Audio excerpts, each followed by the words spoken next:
Grasons training and support was at the heart of the matter that's really needed to be kind of revisited. What does training and support look like for a Grayson franchisee? We do a 1 week training, Monday through Friday. They are on site on a sale Tuesday, Thursday, learning how to do an estate sale and business liquidation, learning all the systems that are in place. Monday, Wednesday, Friday, they're in the office. And then Saturday's optional, which they all take. They go to a final day of a sale to see how that works because it's a little bit more action on that day. You're looking at a lot more negotiating because you have to keep in mind, we have to get rid of 30, 40, 50, 100 years of a life in 3 days Oh usually. my goodness. So in order to do that, you have to have it staged professionally. You have to have everything priced. You have to make sure no one's falling downstairs. Liability is a big thing for us. Safety is a big thing. I think when you look at it, it could be overwhelming. Like, whoa, that's a lot of things, like thousands and thousands of pieces in a house. But when you train them how to set up things professionally and it looks amazing every time within 1 day to 2 days, that's like when the light comes on for them, like, oh my gosh, I can do this, you know? I think the greatest moment that I have is when at the end of training they realize because they don't realize they're learning, right? Mm-hmm. And at that end, that final day of Friday, all of a sudden they think, I can actually take an appointment. I mean, and at this point, we're getting calls for appointments while they're in training. I mean, the ramp up is so quick on this because we had to brand not just an estate sale, but we also had to brand the actual brand, right? Because most people didn't know what estate sales were. So there was a dual amount of going on there where you have to brand an entire industry and then also brand your name so that people would look at you. So when people said Grayson's like a band-aid, right? It's actually a bandage, but everybody calls them band-aids because they did such a great job at marketing that item, right? Right, right. So in support, well, we have tremendous support. We obviously have an intranet. I'm on call 24 hours a day if I can help, with the exception of Sunday. I'm like, if no one's dying, don't call me, Right, which is right. kind of weird for my industry. I'm like, if no one in your family's dying, don't call me. But usually Monday through Saturday, I'm on call. Brenda's there. We have now a tremendous amount of support with Brad and Dave and Victor and the current franchises. The nice thing about our group is they understand that if the franchises are not successful, the other ones, then they will not be successful. True. So our franchises, especially the legacy ones, really help move the newer ones coming on board Mm-hmm. because they know if they're not successful, they will not be able to be successful on their own. You do not want terminations of franchises. So they take that very seriously.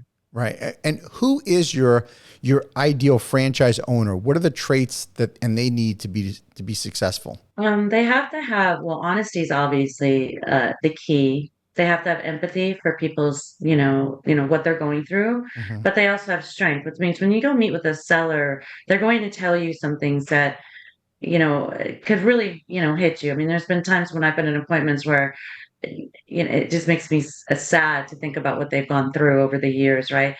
But you can be sad, but you can't dive into their emotions with them.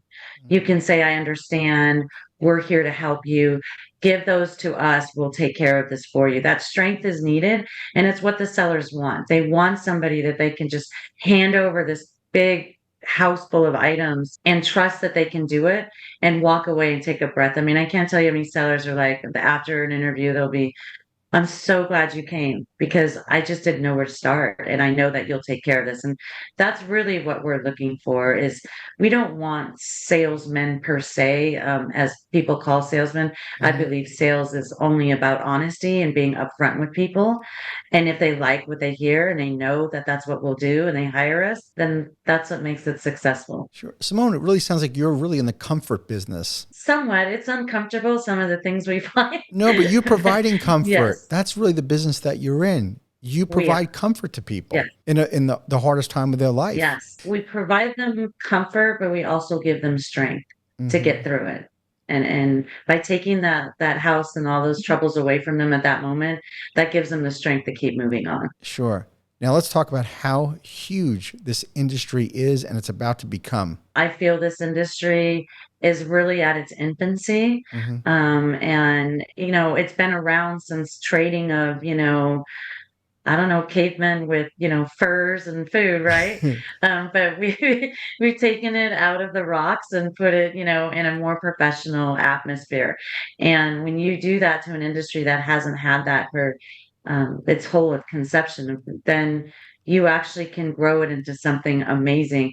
It is definitely, if you look at it as a child, right? Hmm. You're looking at it's probably about 6 months old. It's got another 99 years plus 4 months to go. I mean, it really, I don't see it going anywhere. You also see the aging population, which everybody uses as a tagline, but it's actually a true thing. Our aging population needs us. And if we can continue to grow this as a global environment rather than just, the United States, I don't see it stopping. I really don't. Now let's talk about the second business that kind of spun off from this in the business liquidation.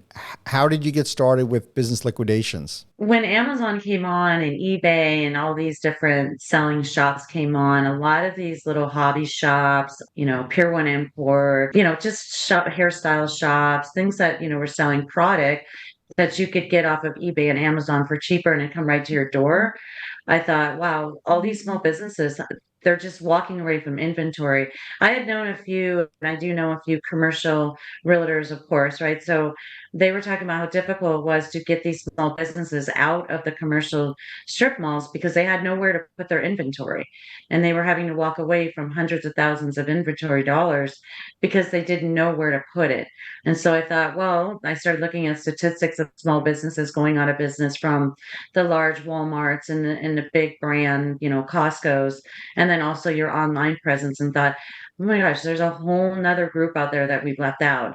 And it's the business owners, because those business owners are actually estate sale customers as well, right? Because they Hmm. own another business, some of them. And so if they relocate, they're not going to take their business with them. They're going to sell all their items in their house and their business.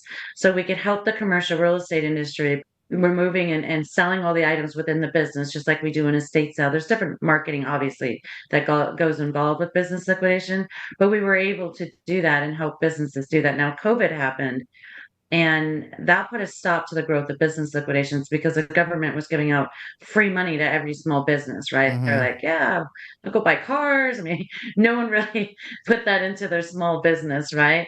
And so now, as COVID has now finally gone away and we started back up on the business liquidation, it's becoming extremely popular. So I think as like a creator entrepreneur, if you keep your head down and you listen to what the sidewalk's saying, you can morph your business into 7 different services if you want. Tell me about what percentage of your business is made up of estate sales versus business liquidations. I would say business liquidation is probably maybe 10% at this point. Hmm. I would love to see it be a 50-50 split. But there are only so many small businesses out there, right? But we don't just do like strip malls. We've done schools, charter schools, large print shops, office buildings, Pier Ones, Mimi's cafes, restaurants, plumbing shops, inventory shops. So it's not just your hobby shop, right? We're doing it from there. And I would love business liquidation to scale, to get to the point where we're working directly with the commercial realtors and the business people who are owning these strip malls. So my vision for business liquidations is a little bit more complicated than Hmm. the estate sale business. Well, with your real estate background, I bet you can do it. I will do I it. know you'll do it. So we have the estate sale business, which is clearly recession proof because people unfortunately are always dying. And then we have the business Yes. liquidation, which is actually good for business when there is a recession. You have a very unique, yeah, you have a very unique model that is really great for people to diversify. Do people also own other businesses, or I should say, do your franchisees also own other businesses, or is this a full-time gig for them?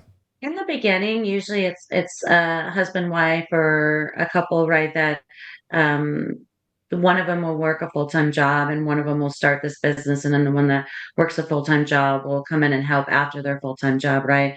And what we're seeing with that kind of model, where people start that way, anywhere from 9 months to a year, that second person is able to move away from their corporate job or whatever job they have and come full-time into their actual franchise. Okay, what about manager operated? Could I do this as a franchise where I'm the owner and hire a manager? Does the numbers work? we highly encourage that. You do? We actually train the managers. Absolutely. The people that we sell franchises to, their best usage of time, which time management is really the hardest thing about owning a business. Their best usage is out networking and getting business for their employees and their managers to run those sales. Is their best time used at pricing and staging monetarily for growth? No, their best time is out there growing their business. And so I highly, highly encourage all franchisees to look at the model as, yes, get to know it. You've got to know your business. You can't just say, I'm going to be an absentee. I mean, that's ridiculous. You have to know your model, or else the employees you hire know more than you. You're left in the dark most of the time. You don't know what's going on in your business. But after 3 to 6 months, yes, we highly encourage managers to be hired and trained, and they can come into the corporate office, get their training. Back to the original question of training and support, we train their managers for 3 days in the corporate office. And then we send them back with all kinds of shirts and excitement, and they're ready to go. And they're retaining, their employees that way.